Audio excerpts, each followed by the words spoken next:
आज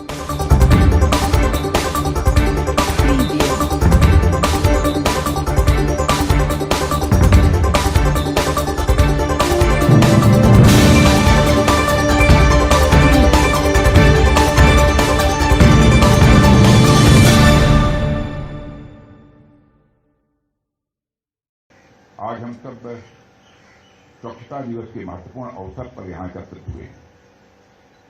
स्वच्छ भारत अभियान जिस तरह से एक जन आंदोलन के रूप में सारे देश के जन जन तक पहुंचा है, वह अपने में अद्भुत है। उसी जन आंदोलन के एक हिस्से के रूप में आज पूरा देश स्वच्छता दिवस मना रहा है। साथियों, स्वच्छता का संबंध केवल शरीर और परिवेश से ही नहीं है, बल्कि मैं मानता हूं स्वच्छता जीवन का एक दर्शन है।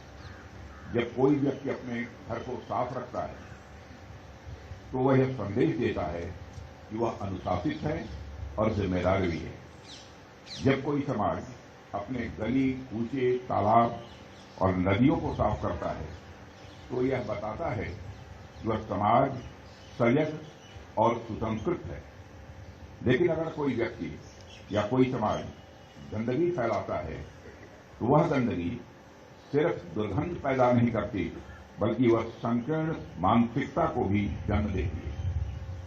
जहां गंदगी होती है वहां सिर्फ शारीरिक बीमारियां ही नहीं, बल्कि वैचारिक बीमारियां भी वहां जन्म लेती हैं। इसलिए आप देखिए कि दुनिया के हर महान समाज की पहचान उसकी स्वच्छता और उसकी व्यवस्था से ही होती है। एक सभ्य समाज में स्वच्छ रहने को हमेशा सबसे बड़े गुणों में से एक माना गया है। आप भारत का ही उदाहरण देख लीजिए। भारत के हर धार्मिक स्थलों में सबसे अधिक यदि कुछ आपको देखने को मिलेगा तो वहां स्वच्छता देखने को मिलेगी, और वहां की स्वच्छता ही वहां का एक महत्व है। जैसे आप मंदिर में प्रवेश से पहले स्नान करते हैं, जूते बाहर उतारते हैं, पूजा स्थल को साफ रखते हैं, क्योंकि जब हमारा परिवेश स्वच्छ होता है तो हमारे भीतर का मन भी शांत होता है। आखिर हमारे ऋषियों ने तपस्या के लिए नदी के किनारे स्वच्छता पर्वतों और निर्मल वन स्थलों को क्यों चुना? क्योंकि बाहरी स्वच्छता भीतर की साधना को सहज बनाती है। बाहरी स्वच्छता भीतर की साधना को भी सहज बनाती है। इसलिए हमें स्वच्छता को सिर्फ बाहर के कूड़े से जोड़कर नहीं देखना चाहिए, बल्कि हमें स्वच्छता पर इसलिए भी ध्यान देना चाहिए क्योंकि इसका एक आंतरिक जुड़ाव भी है जिसे हम नजरअंदाज नहीं किया जा सकता है। साथियों, इसलिए हमारे प्रधानमंत्री श्री नरेंद्र मोदी जी ने स्वच्छता को सही मायनों में जन भागीदारी का विषय बनाया और यह बल देकर कहा कि स्वच्छता यह हम सबकी जिम्मेदारी है। और आज जब हम इस आंदोलन को आगे बढ़ा रहे हैं तो यह देखना सुखद है, यह विचार अब केवल नारे तक ही सीमित नहीं है, बल्कि हर नागरिक के जीवन का अब यह हिस्सा बन गया है। रक्षा मंत्रालय भी इस वर्ष स्वच्छता ही सेवा अभियान के तहत विशेष रूप से अपने रक्षा प्रतिष्ठानों को इससे जोड़ने पर जोर दे रहा है। चाहे वह कलेक्टिव ड्राइव हो, वेस्ट टू वेल्थ की पहल हो, या हमारे प्रतिष्ठानों को स्वच्छता के मॉडल सेंटर्स में बदलने का यह संकल्प हो। हम सामूहिक प्रयासों के माध्यम से स्वच्छता अभियान को नई गति और एक दिशा देने का प्रयास कर रहे हैं।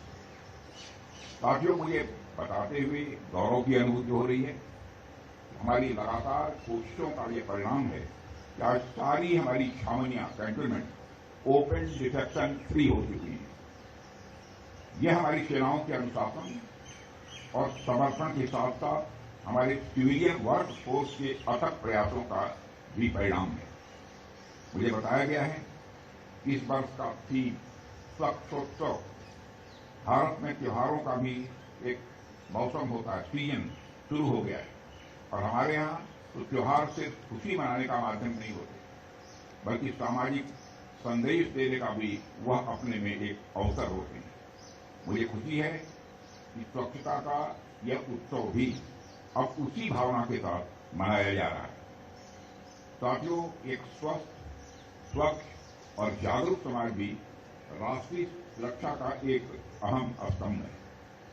जब नागरिक स्वस्थ होंगे तो स्वाभाविक रूप से राष्ट्र भी मजबूत बनेगा। इसलिए मैं आप सभी से आग्रह करता हूं, स्वच्छता को केवल एक कार्यक्रम या गतिविधि न माने, इसे राष्ट्रीय कर्तव्य के रूप में हम सभी को इसे अपनाना चाहिए। आज इस स्वच्छता दिवस पर हम सब मिलकर यह संकल्प लें कि हम सिर्फ सफाई नहीं करेंगे, हम स्वच्छता की संस्कृति विकसित करेंगे और हम केवल स्वयं जागरूक नहीं होंगे, बल्कि अपने आसपास के लोगों को भी हम प्रेरित करेंगे। हमारे सैनिक और हमारे नागरिक सब मिलकर एक स्वच्छ, स्वस्थ और विकसित भारत का निर्माण करेंगे। यह संकल्प हम लोगों को लेने की आवश्यकता है। इन्हीं शब्दों के साथ आप सबको बहुत बहुत धन्यवाद। भारत माता